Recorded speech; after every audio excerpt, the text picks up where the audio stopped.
come backward.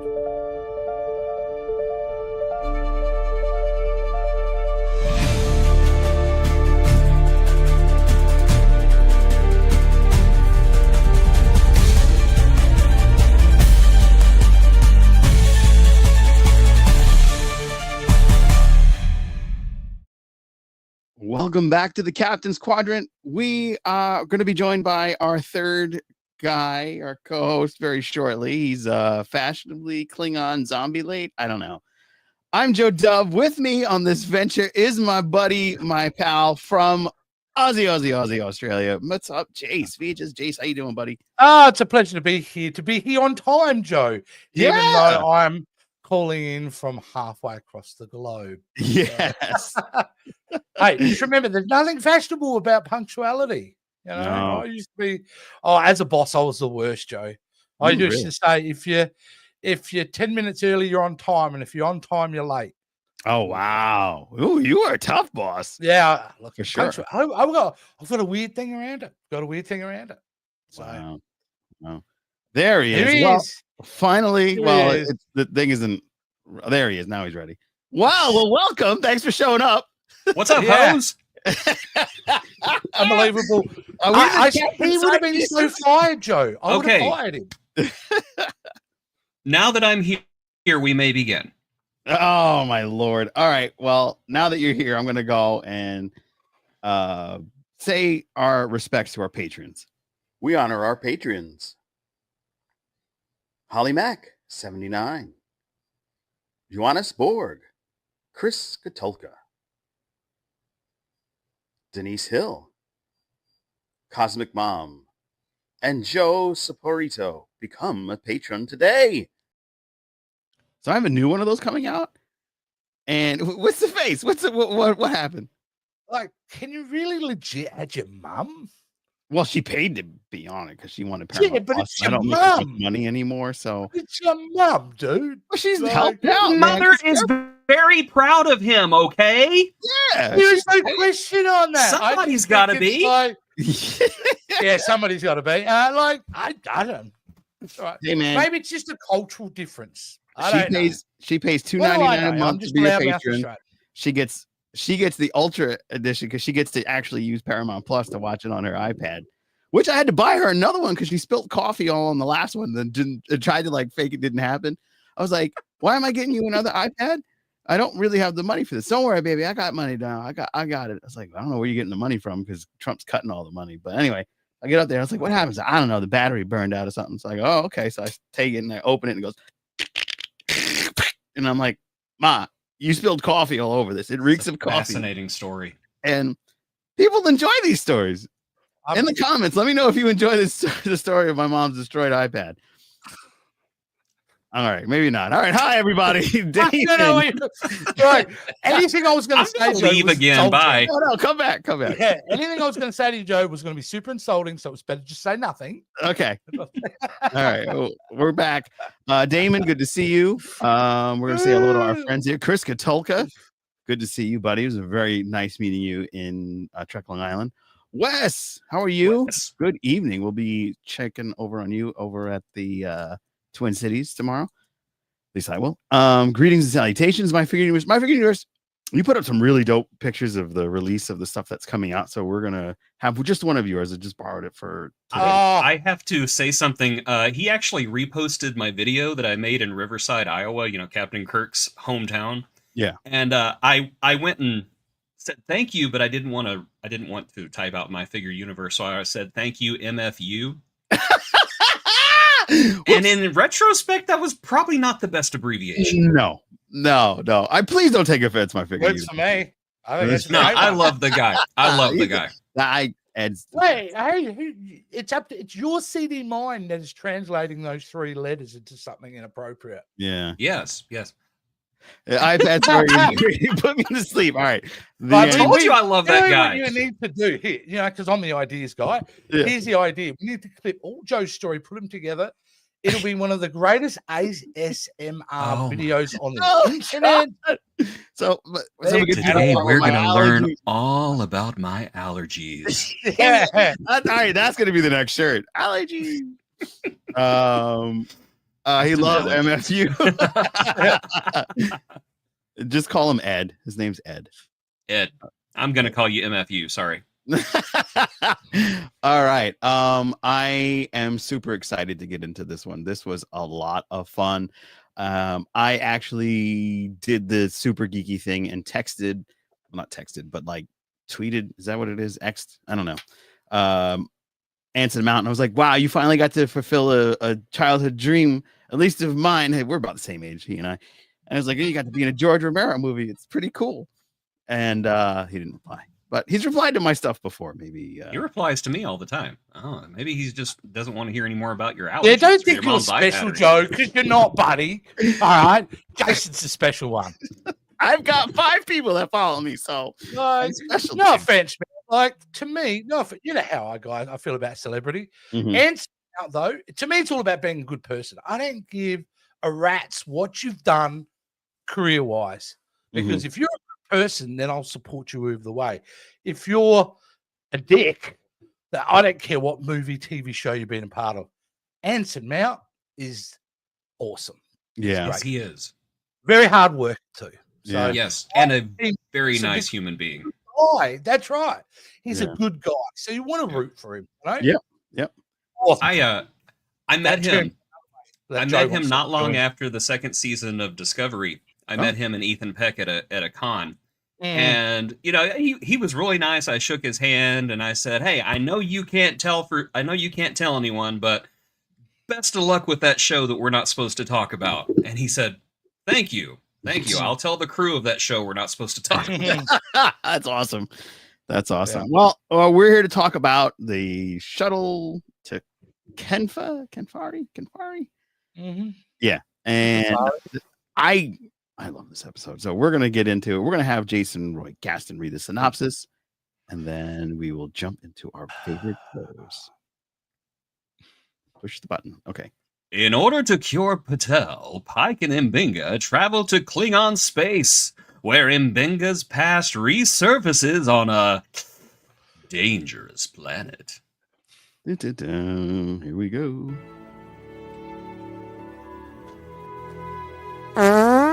Thanks. So, Jason, VHS Jace, please start us off. First contact with I watched this episode twice, and I had 2 very different experiences. Oh, wow. It was really weird. First time I watched it, kind of really dug it. I really enjoyed it. Mm-hmm. And then I watched it again, and like weeping open sores, some things translated a bit more clearer to me. And oh man, some of the things I just did not enjoy. Really? So I have a very 50-50 experience on this. Yeah. So, I mean, do you want me to go into details now? We'll do that later. Yeah, no, we do want the details now. We changed the format. Yeah. Look, honestly, the zombie stuff, genre bending stuff is fun. Right. Mm-hmm. And I get it. And it is very kind of like lighthearted in that sense.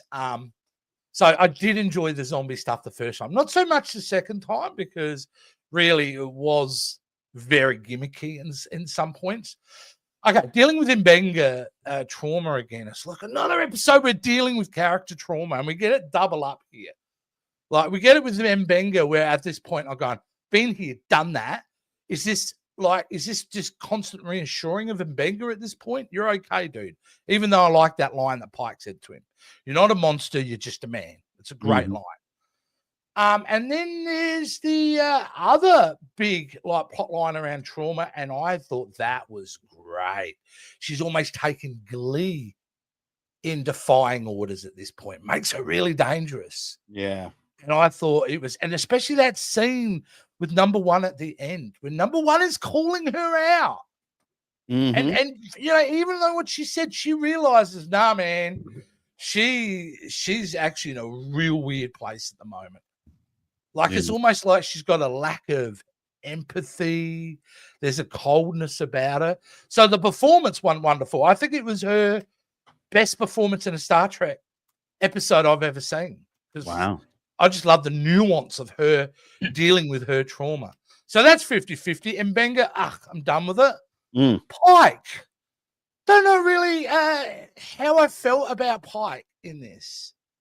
Like at some points, he's behaving very uncaptain-like, and it's been like that for a couple of episodes now. That he seems to be breaking apart emotionally. Now, I don't know if that's a choice by the actor to go, all right, we nearly need to mess with this dude's psyche at this point because we're heading toward a direction with this character.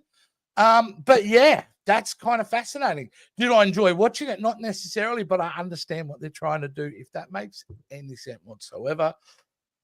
But Spock's was great. It's a bit more measured in this episode. So big to Spock this episode, except for that great scene where he Ensign Ragdoll, that's his new name, Ensign Ragdoll. Oh, tossed from everyone we were rooting for and so hopeful for, gets thrown across a room in his second episode. But he survived. He did survive.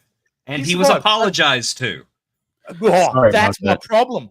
That was an ADR. That was an ADR insert, because if you watch the scene, he walks out of the room, and I think they watched it back and went, damn, that was cold. Spock said nothing to him. And so I reckon they've ADR'd that line in. I'd bet $100 that's what they did. Because it's one of those walking away scenes, you know? So you can't tell his face. Joe, tweet to Anson, see what he says. Yes. All right. Yeah, he'll answer you because you're special.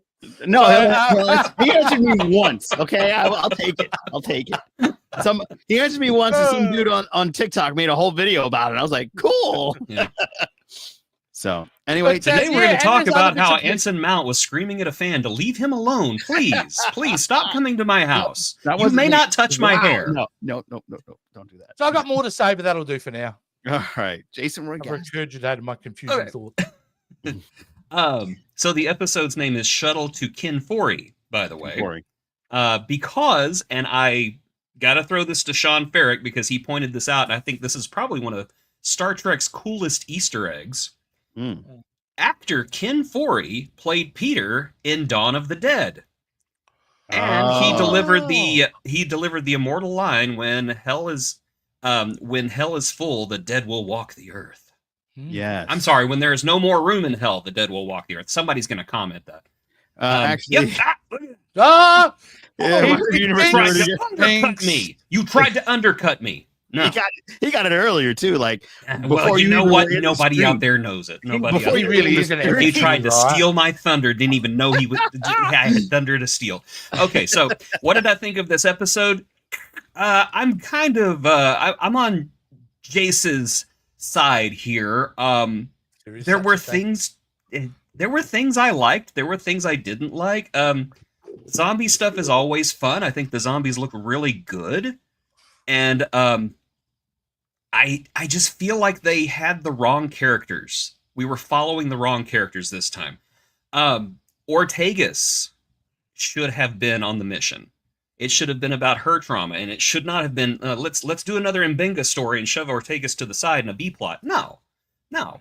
Oh, yeah, that would have been dope, because she could have gone crazy with the whole Gorn thing that happened and then really beat the Klingon up. Yeah, I mean, that would have been great. Either that, or it should have focused on the Klingon woman. I can't remember her name, but Bytha. Just the idea that she was going to kill her own father, but M'Benga beat her to it. And so now she has to kill M'Benga. I thought that was really kind of a clever, almost realistic, on brand tradition with their culture. Exactly. Yeah. So I don't know. I would have had the episode follow her and not just have them show up, have the Klingons show up, and there's humans there, and it's Pike and M'Benga and Ortegas. Now I will say I don't want to say I don't like M'Benga. I do. I just feel like they've devoted way too much time out of a limited number of episodes left to his story. Whenever we have other stories over here we could be looking at. I actually really did like the way that Pike and M'Benga were bouncing off of each other. That really sold the friendship there. I could tell these two were really good friends. Yeah. But I was far more invested with what was going on the Enterprise. I was far more invested with Ortegas being purposely insubordinate to pick a fight with the Klingons and putting the entire ship in danger.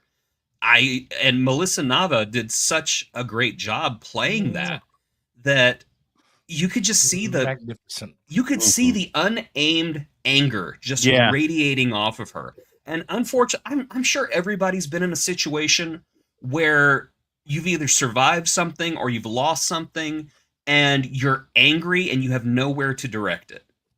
And I feel that is Ortegas right now. She's angry without a target. And so she's trying to find a target.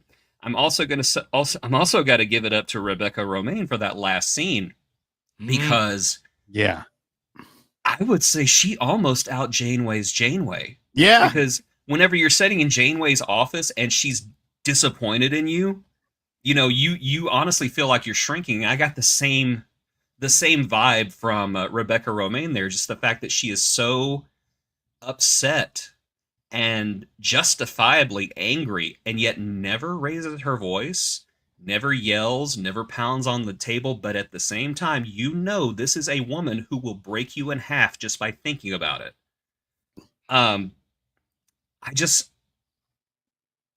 There is so much going on the Enterprise that is blatantly illegal. Somebody's got to get caught sooner or later. M'Benga committed murder. M'Benga freaking killed an ambassador. Yeah. Chapel was an accessory. Yeah. Ortegas picks a fight with the Klingons by being insubordinate. Somebody's going to get caught sooner or later. Missions that are non-sanctioned missions. Exactly. And of course, number one at the end, this can't happen again. Yeah. Okay, I don't know. I just see consequences coming. That's how the show's going to end. They're all going to get arrested. It's all going to come apart, and everybody's going to get reassigned, and it's just going to end with Scotty and Uhura on the ship all alone going, well, what do we do now? And then here comes Captain Kirk. Well, here I am, guys. Well, you've actually raised a really big thing that's bothering me at this point because I read something about the rumors about what happens with this show, right? How do you end this show? Now, this all depends on what their intent is going to be. Now, if their intent is to continue this, which I believe now would be the worst thing to do, then they're going to have to deal with problems that if they just end it a year or two before TOS, they don't have to. And my gut instinct says that's the way they're going to handle it. It's not going to be and then Kirk comes up, they shake hands and, morning Ralph, morning Sam. It's not going to be that, I don't think, unless you were going to continue this series. And I tell you why that's the worst decision in the world is because this show really has hung a lot on referencing old TOS episodes and revisiting ideas that at this point, if you continued on and tried to remake TOS, you can't really go back and remake those episodes because you've already paid homage to them in previous episodes, which ruins any of the freshness and the surprise if you were to redo TOS episodes. So they're in a bit of a bind. So at this point, you've got limited amount of time. I do not see them ending it with kind of a natural flow through to the TOS.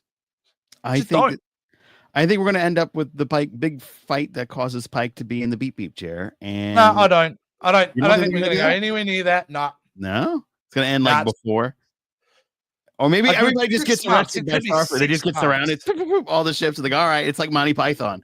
All right, just arrest everybody. Everybody's doing all these illegal shit. I think the smart thing to do is to leave it as the 5-year mission, end your 5-year mission, and then goes back to space dock. And we can fill in, and hey, look, some of the real continuity freaks out there. I mean, talk about opening up a can of worms, getting so close with continuity with that. I just wouldn't. Easy said. Yeah. Well, and you want it to be optimistic too, don't you? You don't want it to be a downer. No, the last minute of it is, look how effed up he is in that chair. Ooh, beep, beep, and then closes. Yeah, that's it. Credits. And we get that little person dancing in the front of a red curtain, Twin Peaks style. Well, I'm gonna say I did enjoy this episode a lot. I love the throws to the Klingon ship. I love that design. It was very cool to see it again. I was super stoked when I saw the gold suits because I loved when they did the singing Klingons, and they came up with it was like the somewhere in boy between. band. Yeah, the boy band one. It was somewhere in between the ones that we knew in TNG and the TOS, because they had the gold like they were in TOS, but it's more like a suit, like an armor, which I really appreciated. I think they found the right balance at this point, don't you? Yeah, I do. I think the Klingons look dope. And for this time period, how badass was she, man? She had that. I always thought it was like a skull, a spinal cord whip, but it was metal, and I thought that was cool.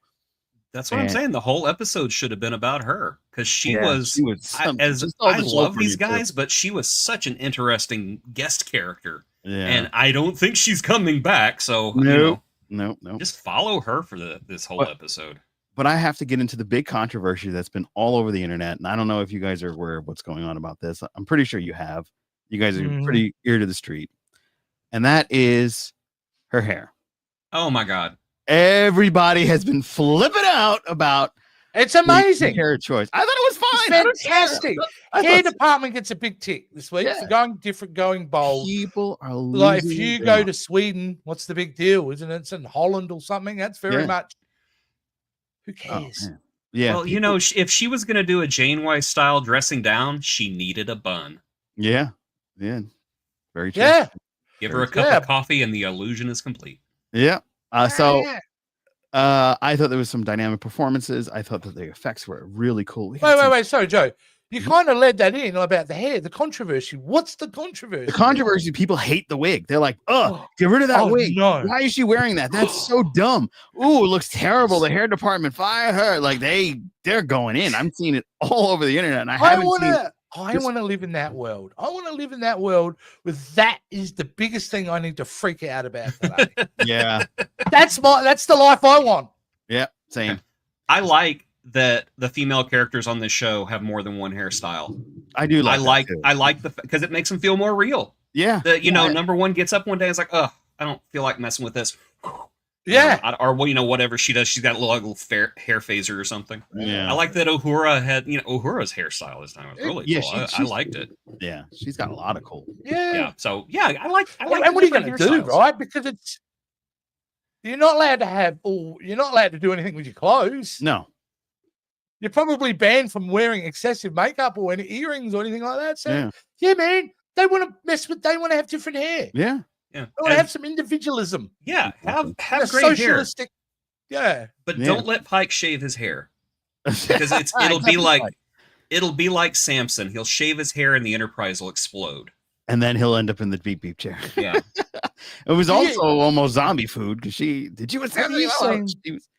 Have you seen the video of how they do his hair? It was recently put on. Yes, I did see that. In the makeup chair. Very cool. And like the sheer size of it. Like I'm pretty sure the hairdresser was on a stepladder at one point. Yeah. It's nuts. They don't call it Pike's Peak for nothing. That's for sure. It's glorious. Sure. So jealous. And, I mean, that took what, like 45 minutes to do his hair? This took 5 seconds. There it is. Yeah. We've got I didn't even care today. I didn't even shave my head. Jace's branches and the dome. And then I thought there was some really cool ship shots. I love this particular one where they're coming through the atmosphere. Yeah, I spent money on that one. So cool. Why does the Enterprise look better in the show than it does in the opening credits? That's because it's a different animator. It should be the other way around. My Figure Universe or Wes, if you guys are both. Oh, wow, Kevin Smith is in the house tonight. That's cool. Nice. So there we go. Kevin Smith. Good to see you, buddy. Nice. We're gonna go to that Kevin Smith. Maybe.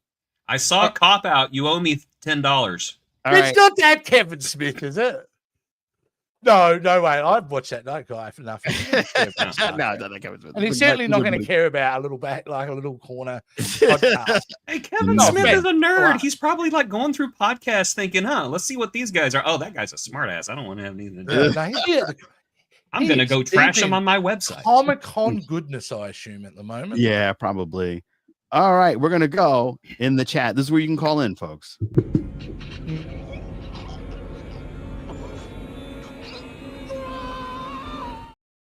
All right, we got a lot of scrolling back to do because we got Kevin Smith, so that was cool.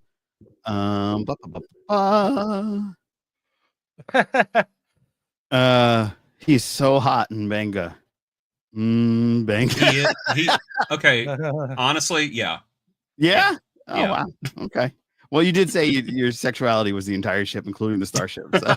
Including the Enterprise, yes. Including the Enterprise, yeah. Nice Easter egg. I don't know, man. Okay, he might be good for a moment, maybe an hour, but the dude'd be a real bummer. Hang out with He really would be. Like, the pillow talk would be terrible.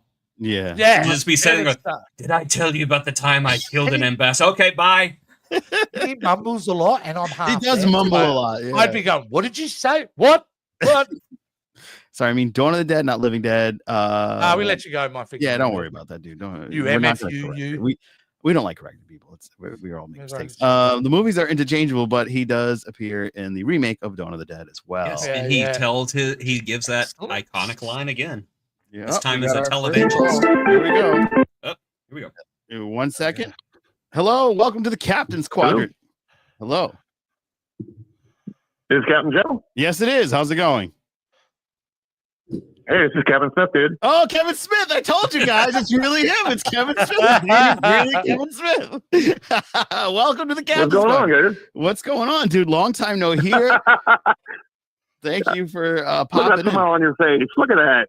Yeah. What's going on, dude? What did you think of the episode? We're great. We're great. I'm kind of like you guys. It was weird because it came on such a dark, heavy first episode, which we had to obviously follow up with a lot lighter, kind of bring us down and kind of keep us calm. And the third one was kind of different because it was a typical, hey, we've got this goal we've got to attach. We're under a time crunch. We've got to get to it. And then you threw pod zombies at it. I love a good zombie thing. I'm fine with it. Yeah.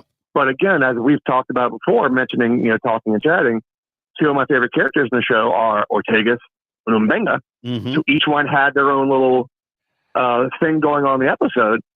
But I have to agree with you with what was said earlier, that I was more on the edge of my seat and invested in the ship stuff because I thought Una was doing a good job commanding, just running that ship, like been doing it all her life. And then Ortega, obviously, purposely being insubordinate. But I feel like Jace. I thought the first time I was kind of cool with it, but I wonder if upon a second viewing, if I'm gonna shift my view a little bit, because I'm kind of like, okay, the first time you're exploratory, you don't know what's gonna happen. Cool, everything's new to you. But the second time you're watching things a little more differently.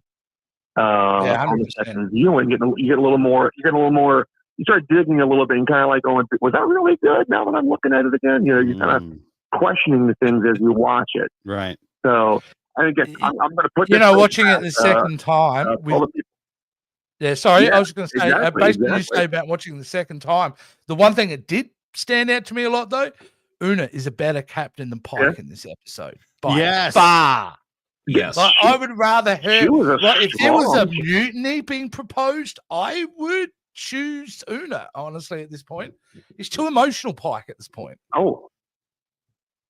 I mean, he had his own emotions going with Batel and everything else. I'm not going to say it was unwarranted. It's understandable.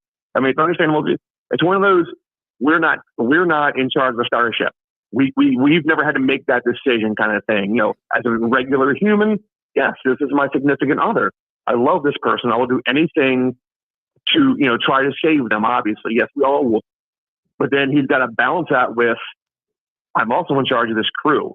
And I'm also in charge of all of these hundreds of people too, plus the entire Federation. And I'm going to be possibly breaking all these rules, et cetera, et cetera. That's a hard thing. Luna, dude, she was calm, cool, and collected during that whole thing. Yeah. She didn't do anything. She didn't put Ortegas in her place in front of people. Took him in the side room and says, I got to talk to you privately. Come here. Yeah. Yeah, she didn't I just love the fact that she called her on her shit. That's the reality, right? She called her on it and knew. I mean, she was calling on people like, show me this. What do you got? What do you got? Who's got an idea? Give me something. Let's try it. Yeah, she was like, Scotty, get up. Where's Pia? Oh, I'm sorry. We didn't have the budget for Pia this week. So we're No. How does she get away with not being like, she's reckless? There's an employee that needs to be taken to HR. I'm not even going to show up. You, my minion, go, Scotty. You know who else I liked in this episode was La'an. Because she was awesome. Yeah. I just think that the meeting between number 1 and La'an was just, it was understated, but at the same time, I'm like, this is how people would realistically work with each other. They wait until everybody's out of the room and then say, hey, we have a problem we should discuss. And I really like that. I like an improved La'an. The new captain and the new number 1. I think Una's number 1 kind of thing. Yeah. Yes. Yeah. She's number 1's number 1. Yeah. She's number 2. Right. Exactly.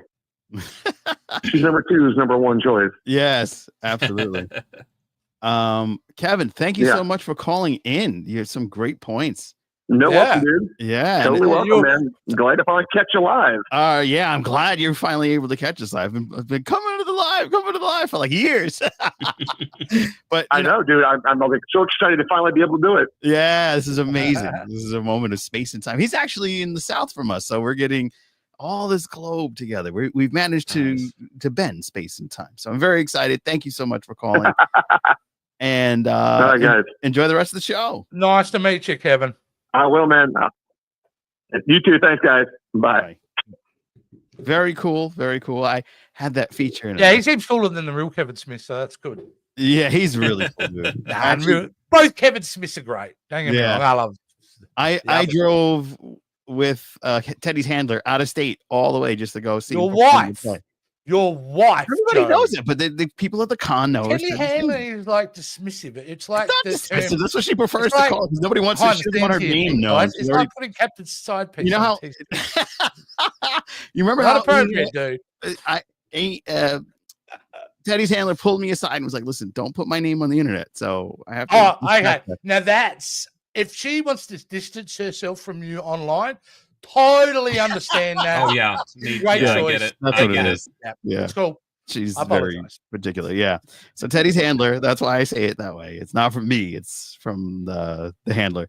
And she call her Joe's handler. no, Teddy's handler. Yeah. So yes, Kevin Smith was really that Kevin Smith. It was amazing. My Figure Universe. I don't know if you really consider these zombies or not, but it's more of a homage to The Last of Us. Yes, I agree. I did. Hey, they were from the plant. When were they writing this episode? Do you think they watched like episode 4 and went, "Damn, that was good. We got to do ourselves a zombie episode"? Yeah, I think so. For sure. I don't know, but like it's the best way Star Trek can do zombies, right? It's the most because, dude, like they stomp and squeeze on a head in this film. That was cool. I mean, wow, they went. Brutal, but when you had goo coming out of the eyeballs. Yeah. I'm like, well, they pushed it to the limit of what they could do in a zombie thing. And it just makes me like, oh man, I'd love to see an R-rated episode. Yeah. Quentin Tarantino, we still want it. Boobs coming across the screen, like just do it. Klingon boobs. They're gonna have like snakes too. I mean, anyway. Good call. Wes, I think it was a homage to both George Romero and The Last One. There we go. Yeah. And then Ed beat you to it, Jace. Thunderstruck. Sorry, on the record, I got it first. Bytha is her name. Yes. Thank you, Wes. Yes. Wes says Star Trek had a Captain Rhodes death scene. I loved it. I guess it was the zombie stomping on the head one. You may want to put it on the show. What's that? The stuff that I pulled from him. We will get into that. Yeah, Yuna's hair though is odd. Oh, that's interesting.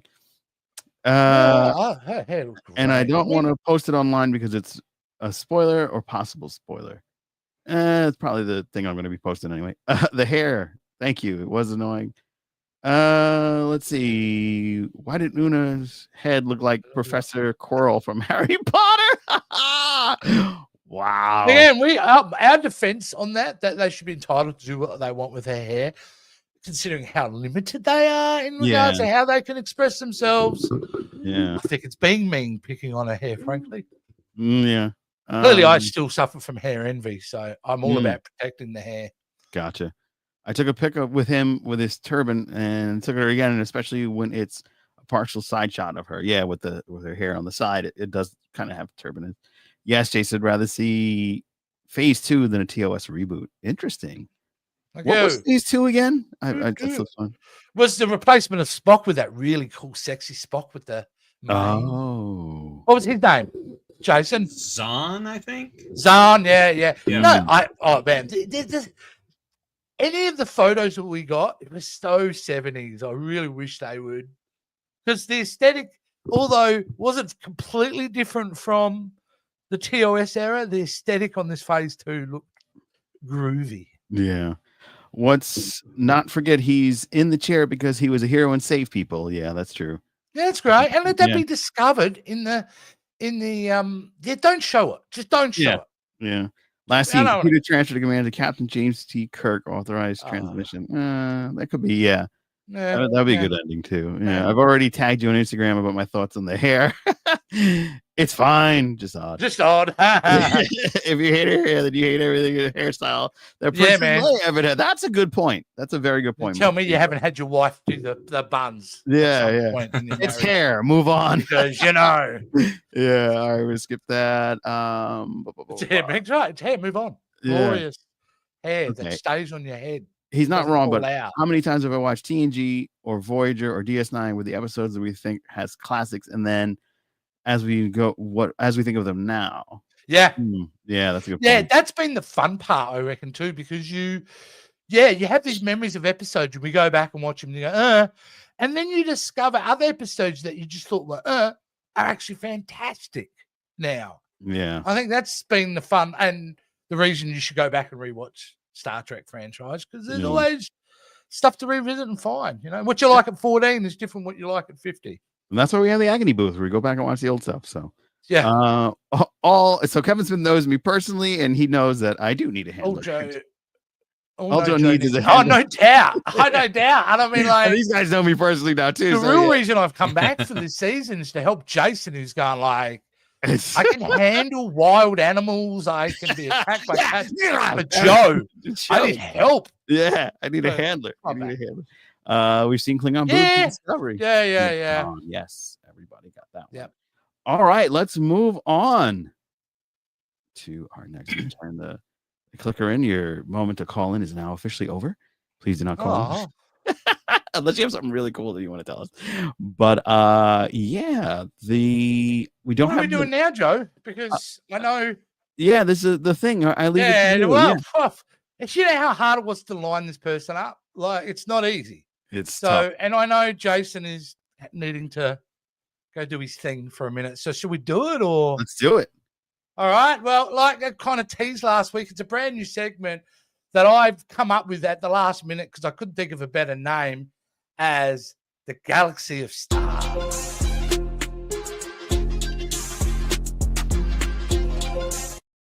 Nice. Now, he's still here at the moment. So I just want to explain before we go into it, and I'll replay it again to allow him to exit. We're getting to talk to some of the biggest characters in Star Trek. Yep. So Jason, you don't get to do it. You have to leave. You have to say, you're not supposed to do that. See you later. All right, I'm going to play the thing again so we get a nice transition.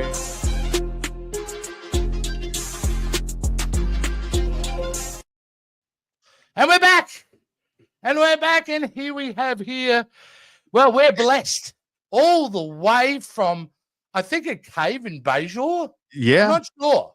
I'm not sure. The great. I don't know how well this is going to work. Golden Card, thank you for joining us. I'm glad the prophet gave you better teeth.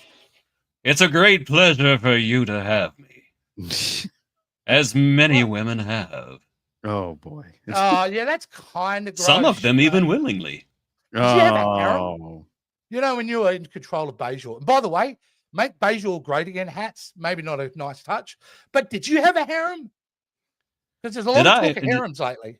Well, you see, my mother and father told me to come to Bajor and make a harem.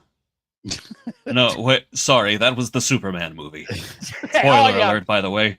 Yes, I just spoiled Superman, but I'm Gul Dukat. Bajoran workers have just spoiled Superman. I'll get back to work. So give me some of your highlights of your amazing career. And you've had, from a military aspect, whether you're an evil supervillain or not, you've had a pretty storied career. What are some of your highlights? Oh, let's see.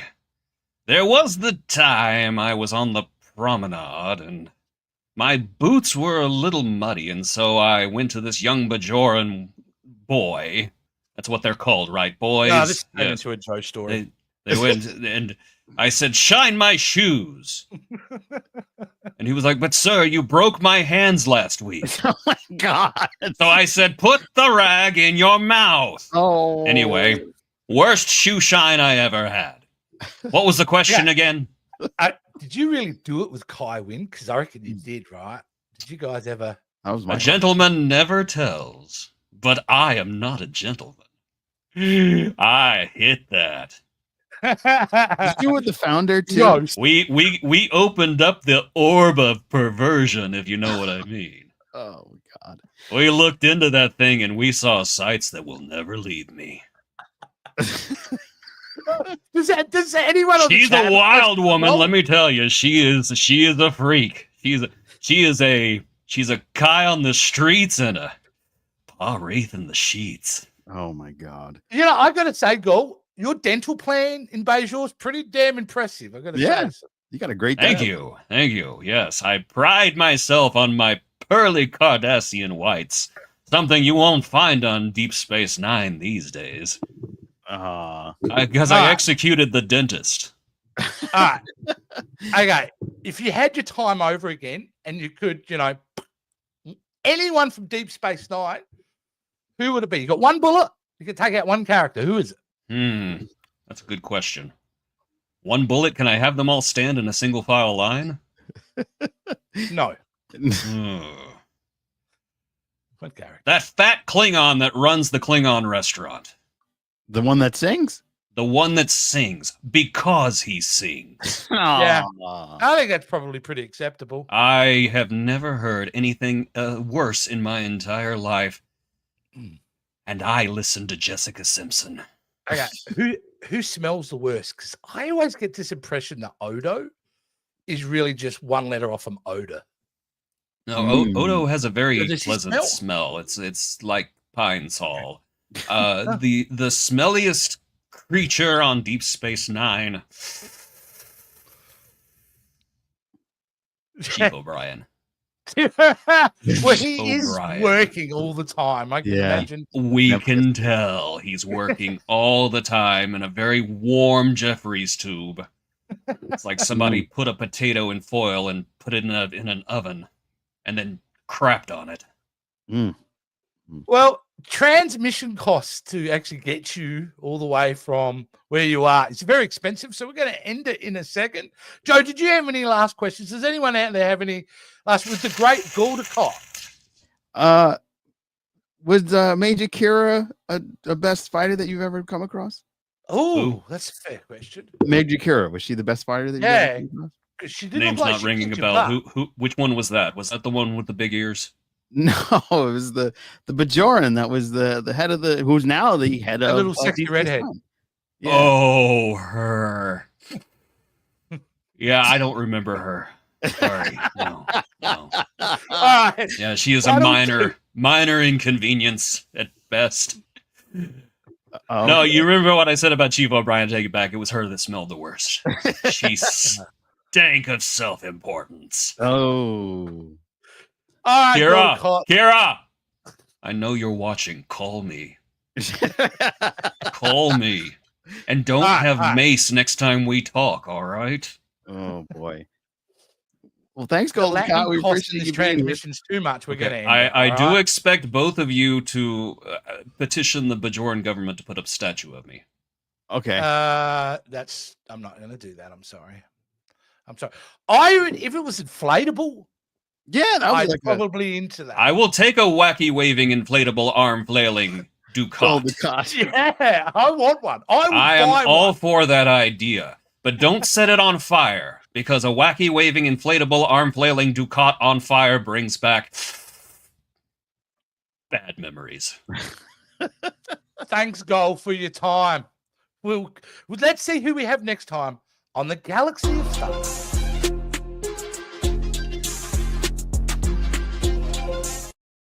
I was expecting. Dude, he missed out. Yeah, no. He's out. Like, where is he? Jace, come on. Come back. What? You just stole the clock, man. I was listening. That was stupid. I don't like it.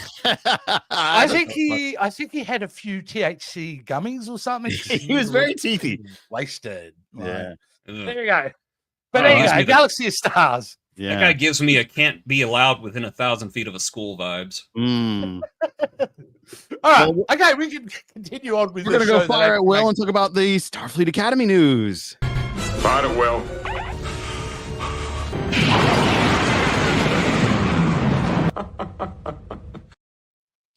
So I wish Golden Cott was here for that. I'd like to know what he thought about Captain Picard. Anyway, so we've got releases on Starfleet Academy.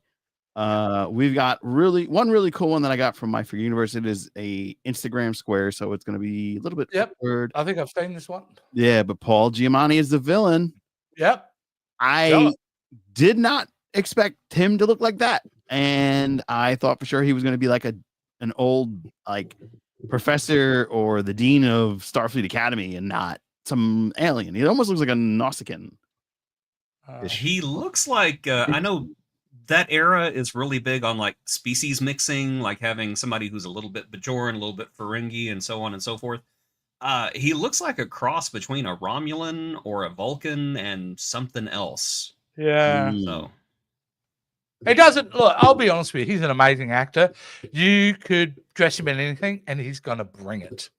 Yes. Do I think the makeup itself brings anything fresh and new to the table? Not really. But he looks villainous enough. Yeah. Yeah. We got to look at the new comm badges / transporters. Those look really cool. Yeah. And then we've got TNG species. Forever. Yes, TNG is always my favorite. But this is really cool. We've got a Jem'Hadar. Yes, I have to make a special request to the Star Trek fans who are complaining, like, it's a lady Jem'Hadar. That's not in continuity. Well, okay, no, listen. The Dominion came across the Jem'Hadar and genetically modified them. Yeah. Nowhere has it ever been said there's no female Jem'Hadar. It's just that after the war, Odo probably went in there and said, okay, you got to let all the Jem'Hadar go. That's probably what happened. Odo. I love this is unacceptable. I can't believe you like this. How can you have a female Jem'Hadar and not have the character Jem's hairstyle on her? Oh, missed opportunity. It's not acceptable. So pink Jem hair on Jem'Hadar. It writes. Are we talking about the cartoon, the totally outrageous cartoon? Yes. Okay. Yes, I am. All right. Yeah. Jason, did you say that's a? Yeah, I actually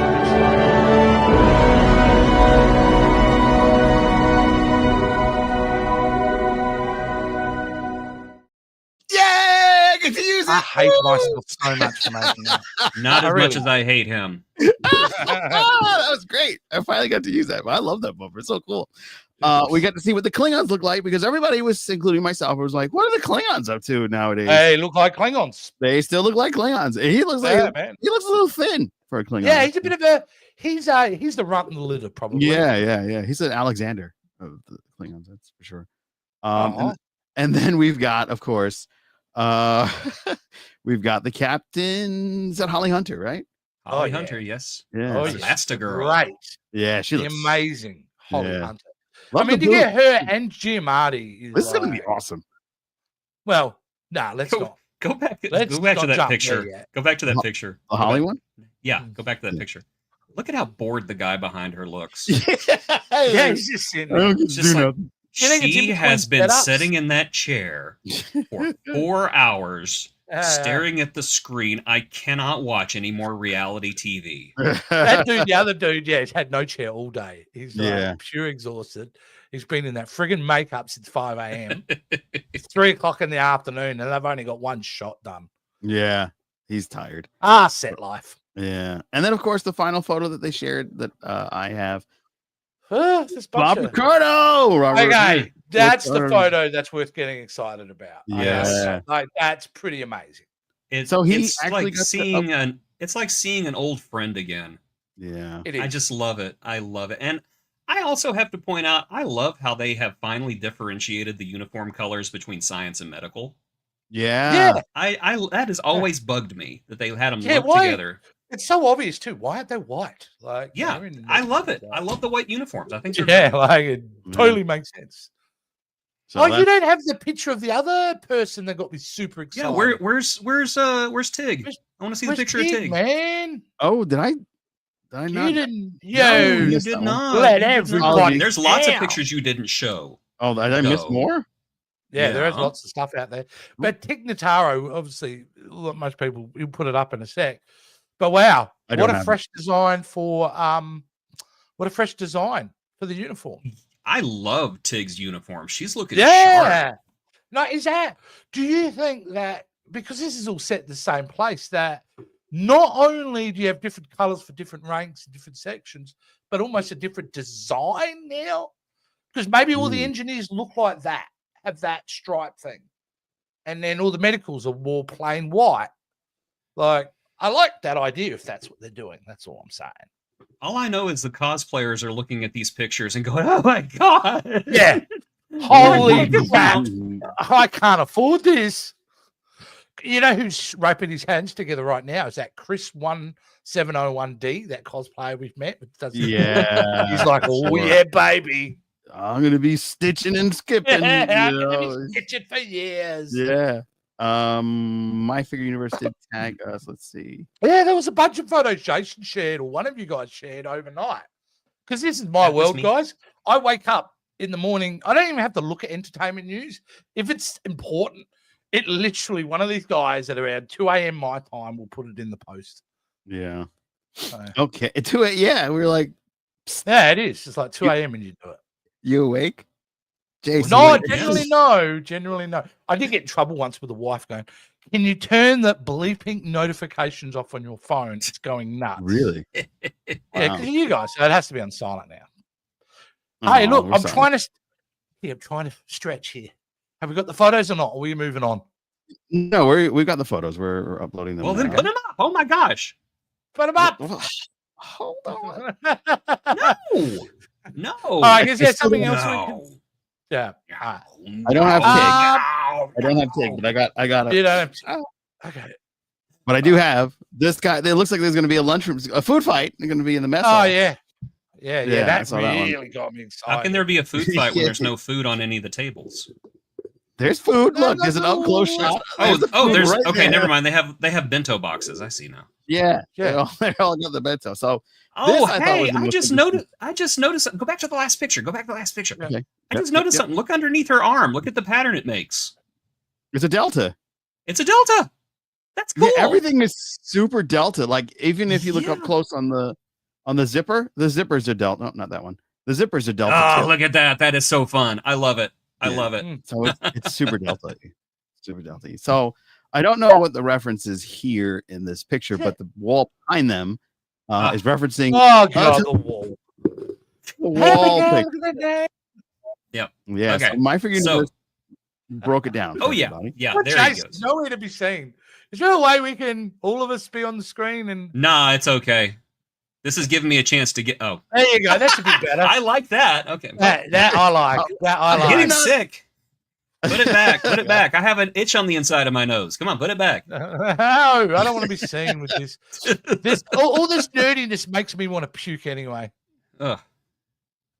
I'm kidding. Are you going to say anything about? Just keep going with the show.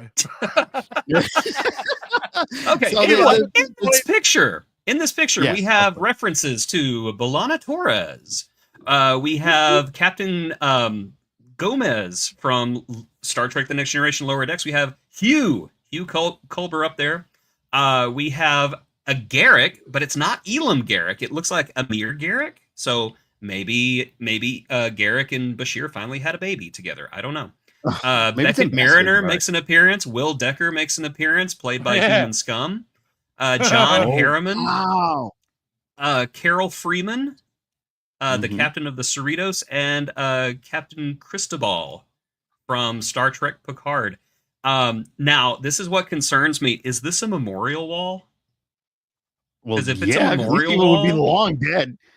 If it's a memorial wall, that means something happened to Hugh. And it could be a Hall of Fame. I hope that's what it is. It needs to be a wall of fame, because if it's a memorial wall and Hugh is dead, I'm going to be very upset. You know, it's a great Easter egg for those who are right into it, right? It is. It's a great Easter egg, but man, you're going to have it up on screen for a bit, or everyone's just going to have to freeze frame it. So I hope we get another bit wider shot of it. I don't know, guys. Most of these pictures in a school, I still, man, you know, just the whole school environment. It's like space Harry Potter. Shannon, do I want 5 years of space Harry Potter? I don't know.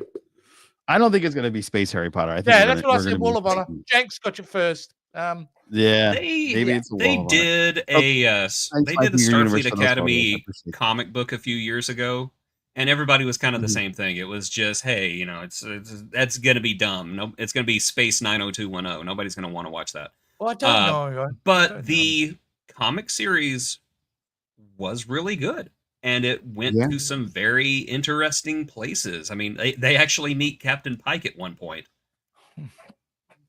Well, they think they meet Captain Pike, but it turns out to be a Telosian illusion. Look, man, I'm happy to. I am one of the rare people on this planet, and certainly not very American, because I'm not an American. Because you guys, not good with this, if I was to be really honest with you. But I'm happy to be wrong. Okay. Americans are not really known for happy to be wrong. Just Starship. No, we're bad at that. He's never wrong. No. Yeah. So sorry, he's your representative. So we treat you all the same based on. No, we're not like that. We're not like that at all. We're not like that. But, I mean, if you're CBS, he's the great one. You know. CBS. Hey, yeah. Ooh. South Park, Star Trek, all that. South Park gave it to him the other day.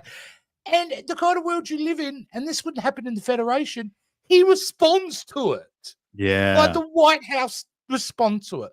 So, I tell you what, I do want, if you're going to respond to any Paramount show, respond to Star Trek. What's with all these aliens? Have all the Star Trek, dumbass. What are you going to say about Star Trek, hey? He's going to deport everybody. It's like, get out of here. Get him out of here. He wishes he had transporters, mate. He wishes. He'd be like, this is so much better. He'd be walking along the street just seeing people just being transported.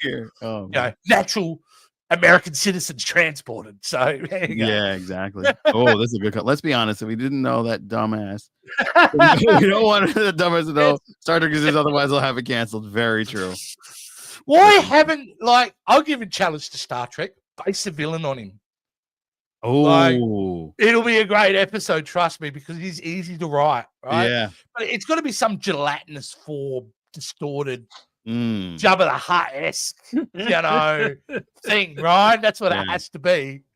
Definitely. And perfect hair, side parted. Yeah. It's got to have the epic comb over. Yeah. It won't work Absolutely. if it doesn't have the epic comb over and lots of great hand gestures. It's got to have that. So. Yep. All right. Well, that's going to wrap. Chat. That's going to wrap it up for our Captain's Quadrant this week. We had a great time talking about this episode. I hope you enjoyed it. And if you enjoyed it beyond the stars, please consider becoming a patron. The link is down below in the show notes. You'll get wonderful things, including the trajectory of our show, where you get to choose your episode that we watch and we put it on the wheel of agony, and you get a chance to have torture them. Yes. Pick terrible episodes.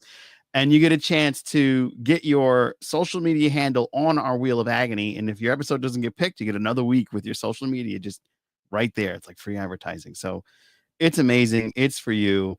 We got it all. And you get to choose an episode of our show that Jason Roy Gaston is the host of, and that is Wormholes. That's right. You get to go right up Jason's wormhole.